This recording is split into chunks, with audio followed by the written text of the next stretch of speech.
connecting security solutions with security leaders. Security You Should Know starts now. Welcome to Security You Should Know. I'm your host, Rich Straffolino. Today, we're talking with Reflex Security and what they're doing in adversarial crisis simulations. Very exciting category here. And the problem that they're addressing here is that traditional tabletops don't really actually give really great simulations of adversarial behavior. They're more perhaps organizational tools here. Helping us get some answers to why this is a problem here are Nick Espinoza, host of the nationally syndicated Deep Dive radio show, and Jay Wilson, CISO and CIO at Insurity. Nick, I'm going to start with you. Why aren't tabletops getting the job done when it comes to giving that kind of realistic simulation here? Well, so I think the point of a tabletop, just in general, I mean, the name of the game here is resiliency, right? To really understand that resiliency. And aside from like half the leadership not showing up half the time to these exercises, I think one of the real big issues that we have is complacency, in the sense that if you're looking at, the incident response that plans that an organization would put together, tabletops tend to go straight off of the incident response plans, which you know really well. But what if something's on a tangent that pulls part of those incident response plans together that you just really haven't prepared for? And so having that flexibility, having that kind of resiliency, I think is really lacking in traditional tabletops if you're doing it incorrectly. And Lord knows a lot of them are. Jay, I'm going to come to you next. From your perspective, do you agree with Nick here? I mean, why are we seeing tabletops maybe not quite giving us that full picture? Definitely agree with Nick on everything he said. The thing I would add also with tabletops is that there's a lot of different audiences to a tabletop, right? I might have a group of technical folks that want to go deep on a technical problem on a tabletop. I might have my legal team. I might have my operations team. I might have my executives. And I don't have the time in the day to run 10 different tabletops. And so what ends up happening is you kind of end up with a lowest common denominator tabletop, where you're touching on a little bit of each of those things that I just talked about, but you're not really going deep. And so as a result, you get less interest and engagement from each of the parties. I never really thought about that, kind of casting the widest net possible for those, and not really getting kind of meaningfully deep there. Fantastic. I think we understand kind of the core of the problem here. And today we're going to be talking with Cassio Goldschmidt, the co-founder and CTO at Reflex Security, helping us figure out what they're doing to improve this situation, give us that more realistic simulation here. So to start out, Cassio, I need the answers to three essential questions. How do I explain the value of your solution to my CEO? What does your solution do and what does it not do? And give us an idea of the pricing model. Can you help us out here? Of course. So every practitioner knows that the biggest amplifier of a breach is not how the company were breached, but really how to respond to that breach. And that's exactly where Reflex Security tries to help people to do better response for the breaches. At the end of the day, it's a human-centric thing that we have to actually work as a team to respond to the breaches. As for what we do, we're the first tabletop that fights back.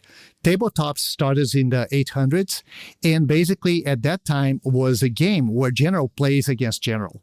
Today, we actually do executives against PowerPoints. And a lot of things are missed when you do something against a static inject-based PowerPoint. And that's one of the main problems that we actually solve.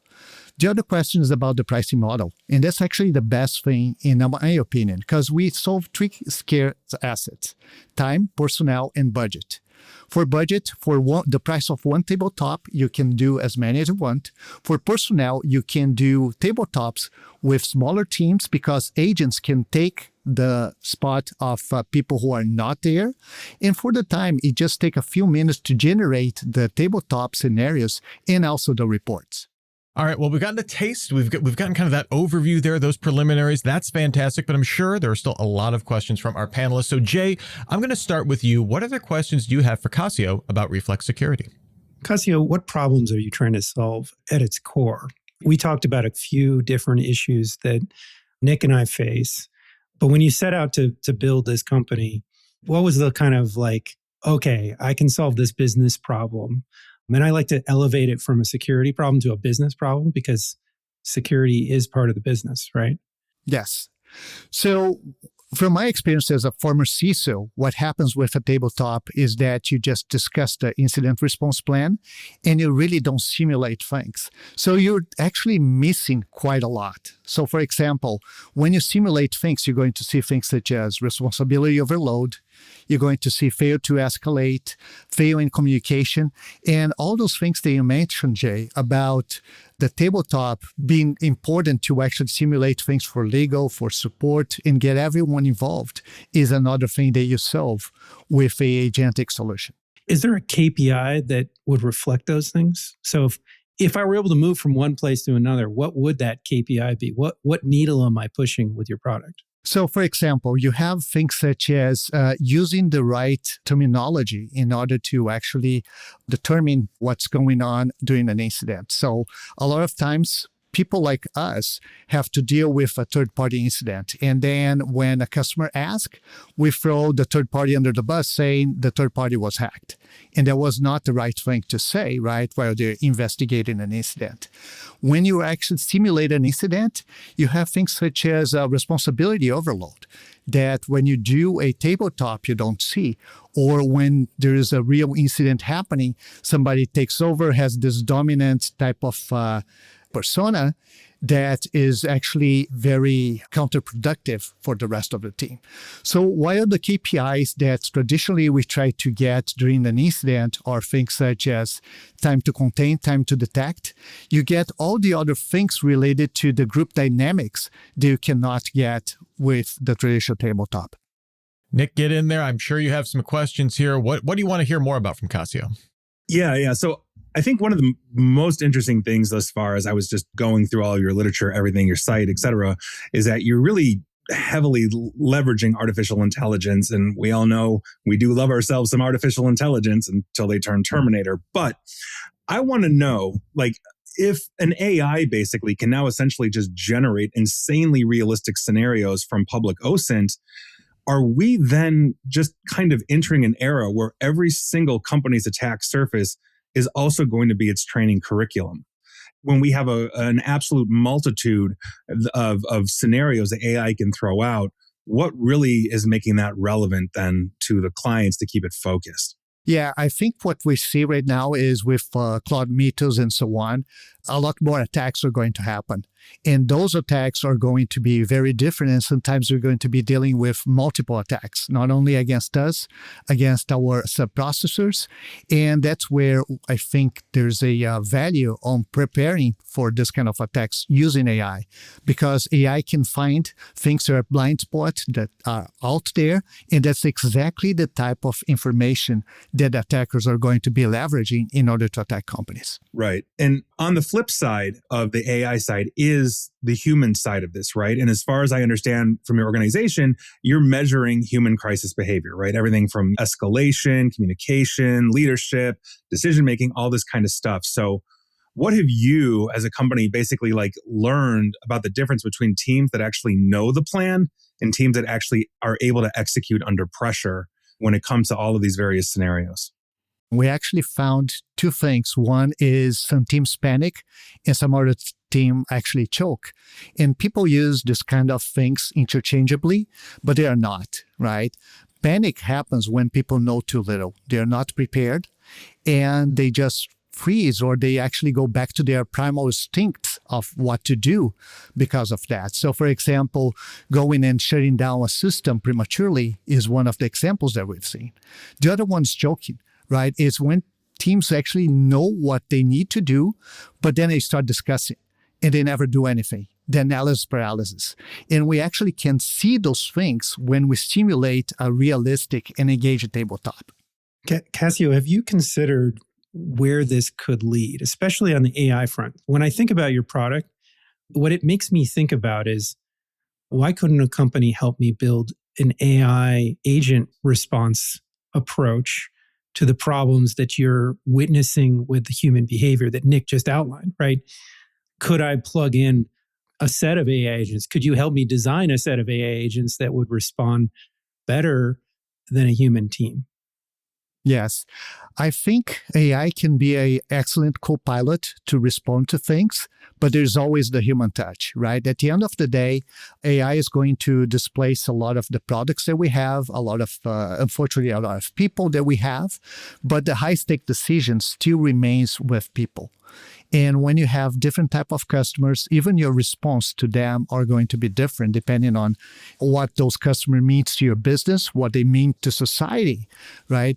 And all the other things that you have to consider that unless AI has a incredibly large context, it will never be responded properly.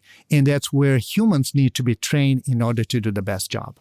Right. But I think that also speaks to something else that traditionally tabletop exercises have been, and they're there to produce comfort, right? Like everybody agrees they did the exercise, everybody agrees on the outcome and all of that, but your product kind of seems like it's designed to produce discomfort, right?